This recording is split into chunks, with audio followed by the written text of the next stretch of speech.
Ya, 3 pekan sudah Brigadir J tewas, namun Polri belum menetapkan tersangka. Apa sebenarnya yang menyebabkan hal itu terjadi? Untuk membahasnya sudah bergabung bersama kami Komisioner Kompolnas Yusuf Warshim dan pengamat kepolisian dari Institute for Security and Strategic Studies Bambang Rukminto. Selamat sore Bapak-bapak, apa kabar? Selamat sore. Ya, kami ingin bertanya ke Pak Yusuf terlebih dahulu dari Kompolnas. Pak Yusuf, kasus ini sudah masuk ke tahap penyidikan, namun hingga kini mengapa masih belum ada penetapan tersangka? Ya, terima kasih, Mbak. Tentu proses dari awal penyelidikan dan penyidikan ini di dalam pengawasan yang ketat. Ya. Pertama, pengawasan pimpinan itu sendiri. Yang kedua, dalam sistem pengawasan baik internal maupun eksternal pemerintahan yang dalam hal ini ada Kompolnas, ada Komnas HAM juga, dan barangkali juga DPR menyorot. Bahkan yang paling tinggi pengawas pemerintahan yaitu ya Presiden, begitu besar memberikan perhatian. Yang ketiga, pengawasan masyarakat.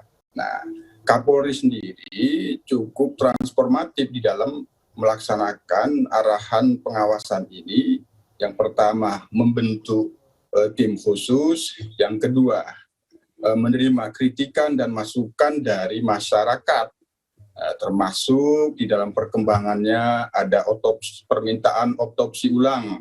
Itu merupakan bentuk masukan dari masyarakat yang itu merupakan dari pihak keluarga almarhum Brigadir J. Yang kedua, proses penyidikan pada saat ini itu baik laporan dari istri Pak Ferdi Sambo maupun dari keluarga almarhum sendiri kan prosesnya untuk mencari pelaku, untuk menetapkan tersangka. Secara hukum di dalam KUHP kita, penetapan tersangka itu minimal berdasarkan 2 alat bukti. Nah, paling tidak saksi-saksi, yang kedua bisa juga keterangan ahli. Nah, keterangan ahli ini termasuk hasil otopsi, hasil puslapor. Ini kan di dalam prosesnya ada permintaan otopsi ulang. Sementara pelaksanaan otopsi ulang itu sudah dilakukan dan ini tidak sepenuhnya di dalam kewenangan ahli forensik independen yaitu Persatuan Dokter Forensik Indonesia yang dipimpin Pak Dr. Ade. Jadi kita menunggu, penyidik tentu menunggu itu. Di dalam hal ini Kompolnas sebagai pengawas fungsional tentu mengawasi terus. Nah, pada beberapa waktu terakhir ini Ketua Kompolnas Pak Profesor Mahfud MD yang merupakan Menko Polhukam telah memberikan satu arah pengawasan agar hasil otopsi itu bisa dibukakan. Barangkali itu termasuk dibuka saja otopsi yang pertama. Nah, kami sendiri Kompolnas terus melakukan komunikasi dan koordinasi dengan pihak Polri, kepada Bapak Kapolri, kepada tim khusus yang juga merupakan Kompolnas bagian daripada tim khusus, kepada Kabarisrem. Apapun perkembangan dan informasi yang dimonitor oleh Kompolnas dikomunikasikan oleh Ketua Kompolnas Pak Menko Polhukam kepada Presiden. Presiden sangat serius, cukup perhatian dalam pengusutan kasus ini sampai tuntas. Begitu, Mbak. Sudah memeriksa ajudan dan juga sudah otopsi dan juga lakukan otopsi ulang. Sebenarnya apa yang menjadi kendala bagi pihak kepolisian untuk menetapkan tersangka, apalagi saat ini sudah 3 minggu lebih untuk pemeriksaan kematian Brigadir J? Ya tentu kan secara hukum acara pidana. Saya ke Pak Bambang. Memang saya melihat ada banyak kendala ya, kalau melihat sejak awal kasus ini berbelit-belit gitu loh. Terutama kendalanya adalah kendala psikologis di kepolisian gitu. Padahal sebenarnya kalau kita melihat dukungan Presiden dan ketegasan Presiden untuk menyelesaikan kasus ini, seharusnya Kapolri bisa lebih cepat dan lebih tegas untuk menyelesaikan ini gitu. Karena kasus ini sebenarnya adalah kasus yang biasa, ada korban yang jelas, fakta korban, ada korban ini yang tidak bisa dipungkiri gitu. Kalau kemudian ada laporan dari istri Pak Sambo, ada laporan dari keluarga korban terkait pembunuhan berencana dan lain-lain, itu adalah narasi yang berkembang itu.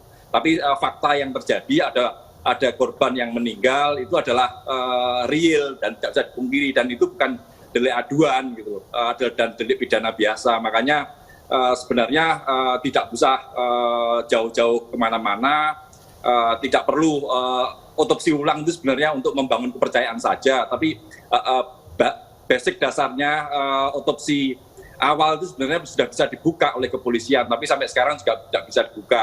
Kemudian olah TKP ulang, karena olah TKP di awal itu ada kesalahan prosedur, makanya olah TKP ulang itu juga harus dilakukan gitu loh. Kalau itu bisa proses itu bisa dilalui, sebenarnya bisa lebih cepat untuk menentukan siapa yang tersangkanya gitu.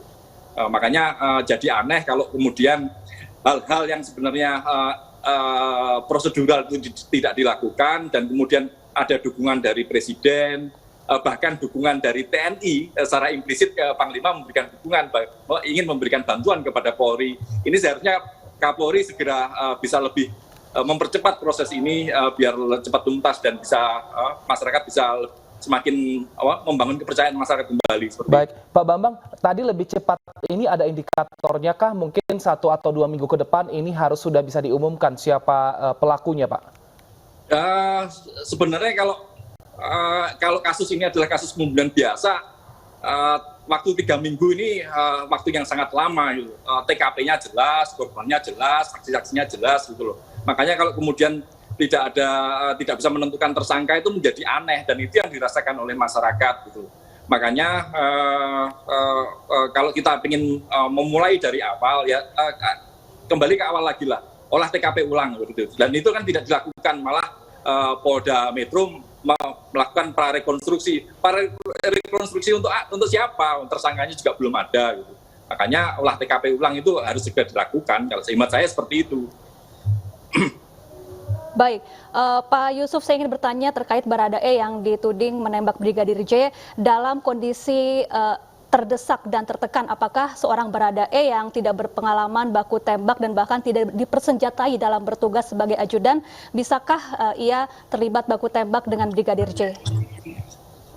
Ya, itu kan satu bagian dari pada konstruksi keterangan, tentu itu yang merupakan keterangan Baradae, katakanlah seperti itu. Apakah demikian? Disitulah pentingnya ada puslapor. Bagaimana tembak-menembak itu akan dijelaskan oleh puslapor melalui keterangan ahli di puslapor, hasilnya seperti apa tembak-menembak itu.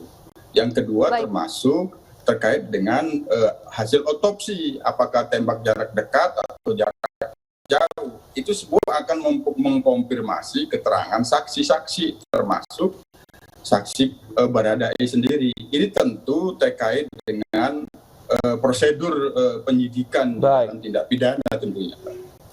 Baik, kalau begitu kita akan nantikan seperti apa proses pemeriksaannya dan juga hasil pemeriksaan dari pihak kepolisian. Kita harapkan semoga tidak lama dan bisa cepat untuk disampaikan kepada publik. Terima kasih Pak Yusuf dan juga Pak Bambang atas informasinya. Selamat sore.